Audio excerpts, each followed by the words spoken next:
If you grew up in the 80s and knew anyone even a little obsessed with He-Man, there's a good chance you've seen the Leech action figure from back then. This toy could stick to a window, and if you hit the button on its back, you'd get to see how long it could hold on.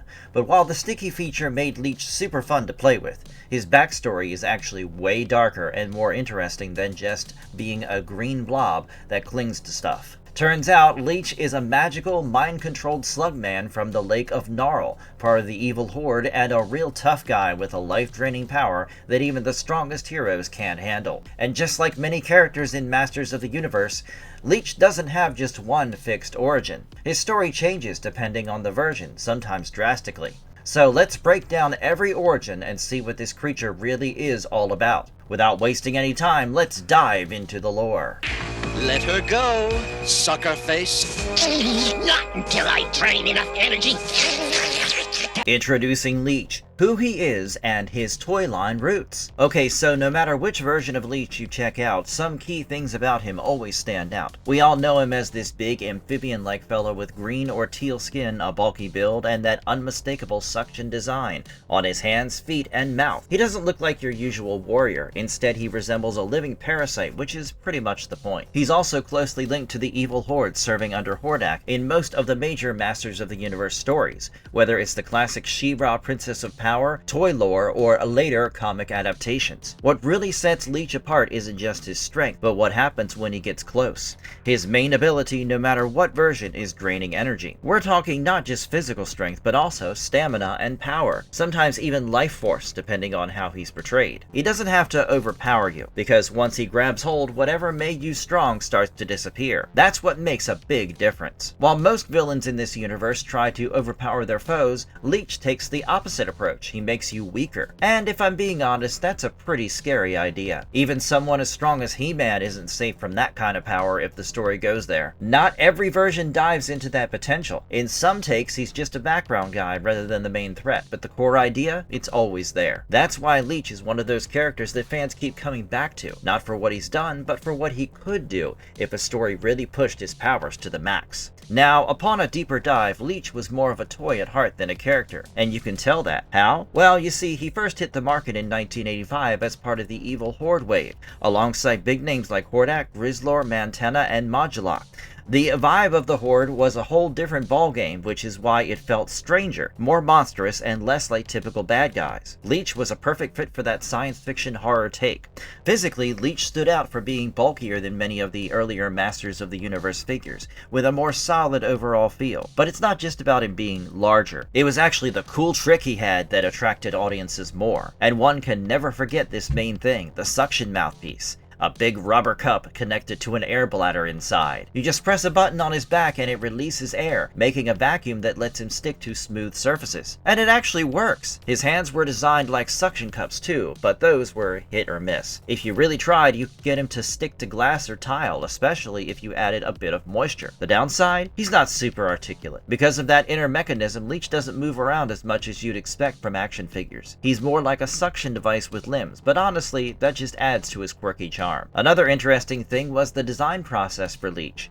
Early concepts from Filmation, including ideas by Charles Zimbalist, gave him a more classic villain vibe. Mattel designers then took it a step further, pushing the alien parasitic look by making the suction features bigger and letting the mouth take over the face. The prototype sculpt made by Eddie Mosqueda, who also worked on characters like Grizzlor and Squeeze, looked pretty awesome in the 1985 dealer catalog with its hand-painted finish. There were definitely some differences though. The suction cup on the prototype was a bit shallower and had less detail. Plus, the paint jobs were all over the place, with different colors for the armor and Horde symbols. But like with most prototypes, those details got cleaned up before they hit the shelves. Here's the fun part. It seems like Leech might have had a little inspiration from an earlier design called Sucker-Man, which was released around 1980. This quirky toy was made of flexible vinyl and covered in suction cups, created by the talented Roger Sweet, who played a big role in the He-Man universe. Now, I must tell you that there's no official confirmation that Leech is directly modeled after Sucker-Man,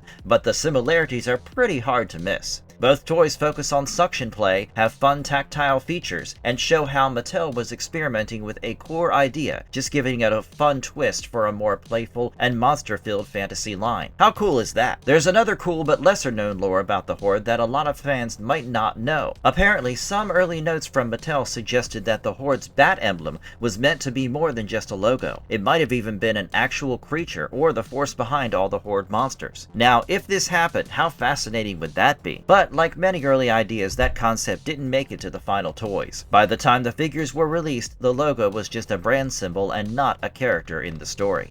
The 2011 MOTU Classics toy line bio. The ultimate origin story. The most detailed backstory Leech has ever gotten doesn't come from a cartoon or a regular comic. I know, it's unexpected. So his backstory comes from the bio card that came with his 2011 Masters of the Universe Classics figure, put together with the Four Horsemen Studios. And that's where things get really interesting, because for the first time, Leech is given a real name, Leech. The bio tells us he's part of a species called Slevator slug-men, which are these aquatic creatures living deep in Eternia, specifically a place known as the Lake of Gnarl. This version gives us something new. Leech's power isn't completely fake. His species already had a natural ability to drain energy, which is kind of a big deal later on. According to the bio, Hordak called Leech from the Lake of Gnarl using magic during the Great Wars, intending to use him against enemies like King Grayskull and the Snake Man. Then there's a huge twist. After bringing him into the Horde, Hordak magically altered him and messed with his mind, basically wiping away his old identity and turning him into a loyal soldier. His energy draining ability is also magically boosted, making it way more dangerous than it originally was. The bio also mentions Leech being involved in several big conflicts: the ancient wars on Eternia, the Horde's exile to Despondos, and later their rule on Etheria, where they clash with the Great Rebellion. So basically, this version pretty much ties Leech into a single ongoing narrative, bringing together bits from different older stories into one cohesive background. Two very important things can be established from the Classics bio. Firstly, it emphasizes that Leech's power is partly biological, native to his species, and partly magical, boosted by Hordak. This difference matters because it suggests Leech might not be a rare accident of nature. Instead, he could be a weaponized form of a species that naturally drains energy. While it's not explicitly shown in the canon that other members of his species have similar powers, the wording suggests it. Secondly, besides that draining ability, Leech has the advantage of adapting to aquatic environments. The above-mentioned versions kind of suggest or confirm that he can stay underwater for a long time, fitting well with his origins linked to places like the Lake of Gnarl or the Dread Sea. Now, it's important to note that fans often view the Masters of the Universe Classics bios as a sort of meta-canon. They were created to piece together different takes on the franchise, like Filmation, Minicomics, and other versions, but they aren't the official canon for any one show. So, even though this origin is detailed and fits together well, it's not something that's universally accepted across all versions of the character. But if you take this version seriously, it really shifts how you view Leech. The noisy, bumbling henchman from She-Ra, Princess of Power, is no longer just there for laughs. He becomes something much deeper. A being who was taken from his home, had his identity stripped away, and was turned into a weapon. His quirky traits and exaggerated behaviors reflect the effects of forced transformation and conditioning. This raises an important question. Is Leech a monster or a victim of Hordak's cruelty? The bio doesn't need to answer that directly. However, for the first time, Leech is defined not just by his actions, but by his suffering. The terrifying first impression from 1985 Minicomic, Leech, the Master of Power Suction Unleashed. Now we get into the first real backstory for Leech from the 1985 Minicomic, and it is here where things start to take different paths. Depending on the version, Leech is shown either as a huge, almost mindless sea creature, or more like a regular henchman for the Horde. This story goes all in on the first version. Man-at-Arms and Cyclone start by exploring the Dread Sea. They see a scared, bearded merman running away in a panic. Then you see why. Leech pops up from the ocean looking massive and way bigger than the toy version. He goes straight for Man-at-Arms, sucking out his strength almost instantly, leaving him completely out of commission and making Cyclone jump in to help him out. From the very beginning, the comic makes it clear what Leech can do. He doesn't just fight, he completely takes you out, and he does it almost instantly, which is what makes him so interesting. There's no drawn-out battle or struggle. Man-at-Arms loses his strength so fast that Cyclone has to step in and get him out of there. It's very obvious that Leech doesn't have to overpower his enemies. He just makes them unable to fight. But how is he connected to Horde? Back at the Royal Palace, Merman labels Leech as a master power thief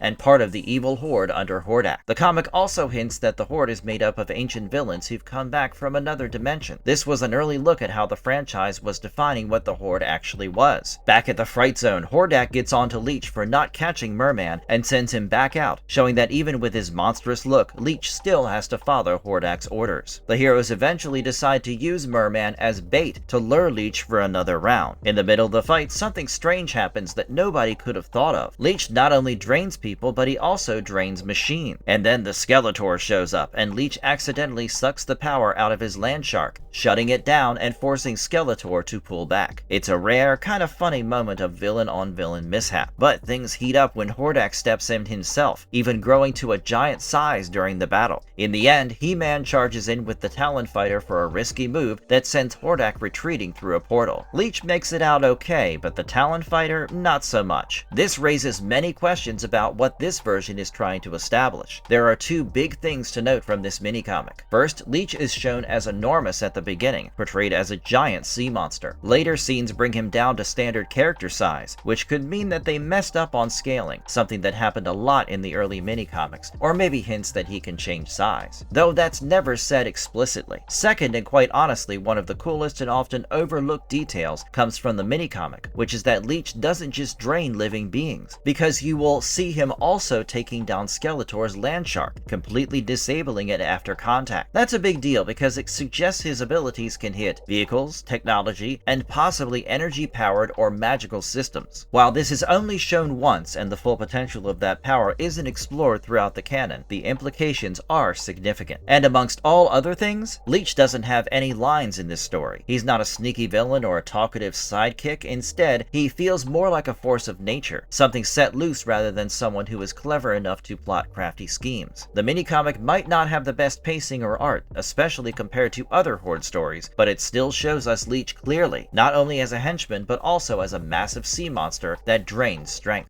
Exploring She-Ra, Princess of Power, the Filmation animated series, 1985 to 1987. If the minicomic gave us a terrifying creature from the Dread Sea, She-Ra, Princess of Power takes a totally different approach with Leech. He's still big and imposing, but now he's more of a regular size, a bit chatty, and often played for laughs. In the first episode of the She-Ra series, Into Etheria, he shows up as one of the background members of the Horde while they're setting up Hordak's forces on Etheria. Back in the day, he was shown as a key player on Katra's team, and Hordak once mentioned that Leech and his gang were made through Horde science. He can drain energy with his suction-cupped hands as seen in the episode Shades of Orko, but it's an ability he doesn't use much. I mean, yeah, we do see him use it on characters like Glimmer, so that power's still there and the effect of the power is reliable. People are left seriously weakened or incapacitated, not just a little dazed. However, you will notice that the show tends to wrap these moments up quickly for pacing. However, what the Filmation show really focuses on is his personality. Lou Scheimer voiced him. Leech has this slobbery kind of gross way of speaking. He often licks his lips and claps his slimy hands when he finds something funny. It's definitely something people remember and a bit odd, turning him into more of a quirky character than just a straight up threat. Plus, he's surprisingly cowardly. Even though he's one of the bigger Horde members, he often backs away from She-Ra, gets nervous around Shadow Weaver, and totally panics when things don't go right. There are moments where he even retreats from less intimidating foes, showing that Filmation's Leech isn't the unstoppable monster the minicomic hinted at. The show also teases a little rivalry with Imp, Hordak's shape-shifting spy. They clearly don't see eye to eye. Leech even gets a funny jab in about not wanting to be like Imp, as seen in the episode Huntara, but it never really turns into anything serious. It's more of an extra detail than a real plot point. And crucially, we never get a full backstory for Leech. There are some hints, like a quick visual suggesting he might have ties to a swampy place,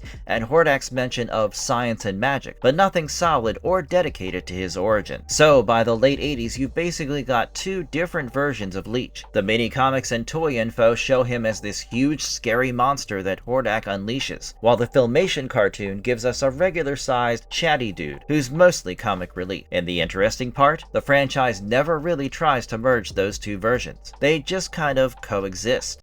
Leech's appearance in the 2002 He-Man and the Masters of the Universe. Jumping to the 2002 reboot, He-Man and Masters of the Universe, produced by Mike Young Productions, you can tell they were setting up for something bigger. In Season 2, the Snake Men are front and center as the main villains, but there were hints that the Evil Horde would become a big threat down the line. Sadly, the show got cancelled before that storyline could fully unfold, which is a bummer for Leech because he barely shows up. Leech makes just one appearance in the Season 2 episode, The Power of Grayskull. In this episode, Prince Adam has a vision that dives into the origins of Castle Grayskull and King Grayskull's legacy. In that vision, we see the Evil Horde, including Hordak, Grizzlor, Mantana, and Leech, as part of an ancient invasion force attacking Castle Grayskull way back in the day. They stick to their classic Horde looks, but Leech doesn't really get to speak or shine. He's just lurking there as a silent enforcer, adding to the Horde's vibe instead of standing out on his own. During this sequence, King Grayskull ends up defeating Hordak's forces,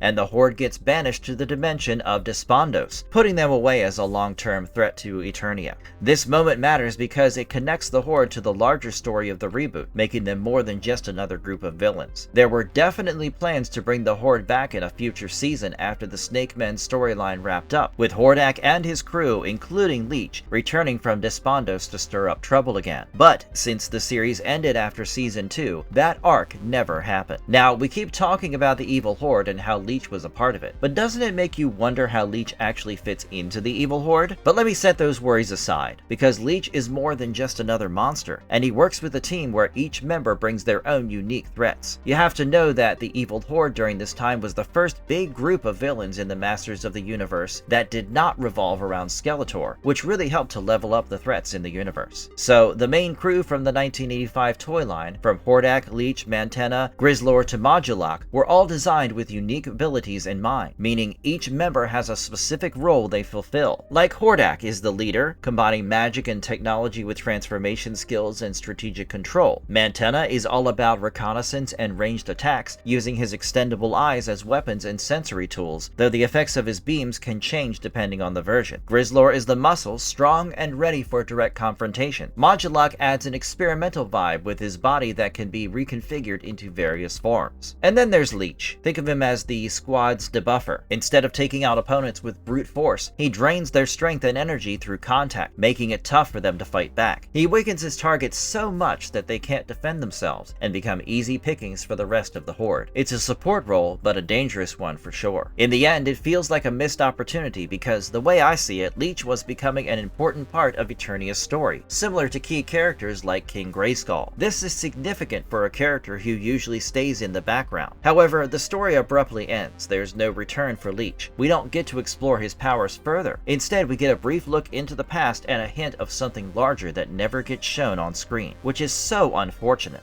A blink and miss it appearance in the 2018 Netflix series She-Ra and the Princesses of Power. Let's jump ahead to She-Ra and the Princesses of Power, the 2018 Netflix reboot that has its own separate storyline from the 1985 Filmation series. The reboot was made by DreamWorks Animation and brought to life by N.D. Stevenson. And of course, Leech is in it, but just for a quick moment. In this version, he's a bulky, teal-skinned amphibian guy, but he's not part of the main Horde team anymore. Instead, he's part of this pirate crew led by Admiral Scurvy, hanging out with characters like Squall. He appears in Season 4 during the episode Boys Night Out, where the crew captures Seahawk, Bow, and Swiftwind and plans to hand them over to the Horde as revenge for Seahawk burning Scurvy's ship. Leech doesn't say a word and mostly just acts as a muscle in the background. He shows up again for a minute in Season 5 at a fancy gathering on Etheria, where he almost spills the beans on Seahawk and Mermista before getting taken down and tied up with other bad guys. Later on, he's controlled by Horde Prime's hive mind system, but is freed when She-Ra breaks that control in the finale. What's interesting is that the show never actually names him. His identity as Leech was confirmed outside the show by character designer Ray Geiger, who said he was meant to be a reimagined version of the character. So this is definitely the lightest take on Leech in terms of his backstory. There's no origin story, no powers shown, and no real connection to Hordak's Horde. You can say it was more of a visual nod for fans than a full-on adaptation. What this version does say is that some form of Leech exists in this universe, but aside from that, it doesn't really dig into his backstory, skills, or place in the world. Compared to earlier versions, especially the Classics bio, this one was pretty minimal background reinterpretation.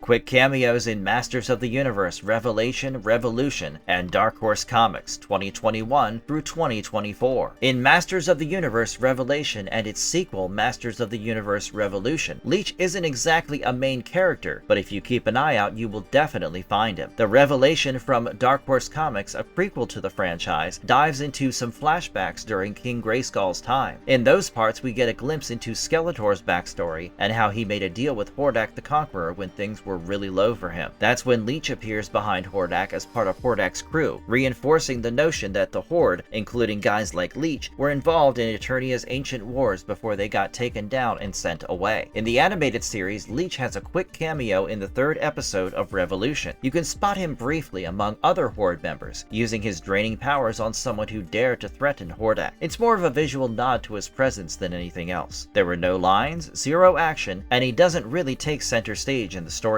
Basically, this version of the universe acknowledges that Leech is there, but they don't really do much with him. Maybe that's why people keep bringing up the underused henchman issue. I mean, if you look at it, it's kind of a trend across his appearances. Leech is almost always underutilized. Whether it was in She-Ra, Princess of Power, where he shows up several times but rarely gets to use his big ability in any meaningful way, the energy drain is rarely seen and often resolved quickly or undone. The focus is usually more on comic relief or just being part of the background. Compared to characters like Mantenna, whose powers get a lot of attention, or Grizzlor, who has more personality-driven moments, Leech tends to blend into the crowd. The 2002 reboot, He-Man and the Masters of the Universe, gives some historical context, but never brings him into the main storyline. Masters of the Universe Revelation and Masters of the Universe Revolution mention him briefly, but don't expand his role. The 2018 reboot, She-Ra and the Princesses of Power, uses him like a background Easter egg. The Classics bio provides some depth, but that's only in supplementary material, not in the actual stories. That's where the disconnect stands out. The original toy was highly interactive, uniquely designed, and immediately memorable. A figure that could literally stick to surfaces and turn any space into a battlefield. But when you look at the actual stories, that character rarely gets to show off what makes him dangerous. So when people call Leech underused, it's not just fan exaggeration. It's a pattern that people have observed. And it's sad to see one of the most conceptually disruptive villains in the franchise is consistently treated